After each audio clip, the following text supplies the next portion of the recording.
ମାନେ ସବୁଦିନ ତ ମଦ ପିଇ ଯାଉଥିଲେ ତାଙ୍କେ ଆଉ ସେଦିନ ଏକା କେମିତି ମାନେ ମଦ ପିଇକି ଆସିଲା ପରେ ପେଟର ଯନ୍ତ୍ରଣା ସହ ବାନ୍ତି ଫାନ୍ତି ଟିକେ ହେଲା।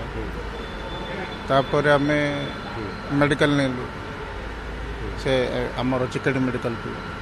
ଚିକେଟ ମେଡ଼ିକାଲରେ ଟ୍ରିଟମେଣ୍ଟ ଯାହା କିଛି କଲା ପରେ MKCG ତାଙ୍କେ ନେବାକୁ ଟିକେ କହିଲେ।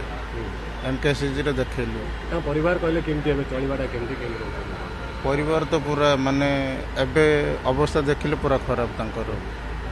ମାନେ ତାଙ୍କେ ନିଜେ ଯାହା କିଛି କଷ୍ଟ ପଡ଼ି ଆଣିଥିଲେ ଆଉ ଯାହା କିଛି କଷ୍ଟ କେମିତି ଚଳନ୍ତି ସେ ପୁଅ ଝିଅ ମାନେ ପୁଅ ତ ଜଣେ ଥିଲା ସେ ଏବେ ମରିକି 7-8 ବର୍ଷ ହେଲାଣି।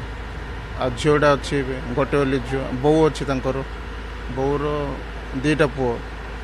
ଚଳିଆ ଅବସ୍ଥା ପୁରା ତାଙ୍କର ପୁରା ଖରାପ ହେବ। ତାଙ୍କର ଝିଅ ସ୍ଥିତି ତାଙ୍କ ସ୍ତ୍ରୀ କେମିତି ଚଳିବେ ଏବେ ସେମାନେ କେମିତି କ'ଣ ଚଳୁଥିଲେ? ମାନେ ଚଳିବା ମାନେ ଏ ଜଣେ ହିଁ ଯାହା କିଛି ଅର୍ଜନ କରି ଆଣୁଥିଲେ ତାଙ୍କେ ଚଳିବା ଯାହା କିଛି ଚଳୁଥିଲେ।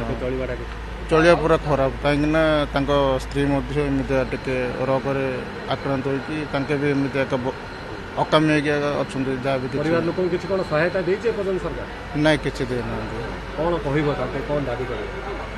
ଦାବି କ'ଣ ଯାହା କିଛି ଦେବେ ମାନେ ତାଙ୍କର ପରିବାର ଚଳିବା ପାଇଁ ଦେବେ। ଆଉ କ'ଣ ଅଧିକା ମୁଁ କହିବି।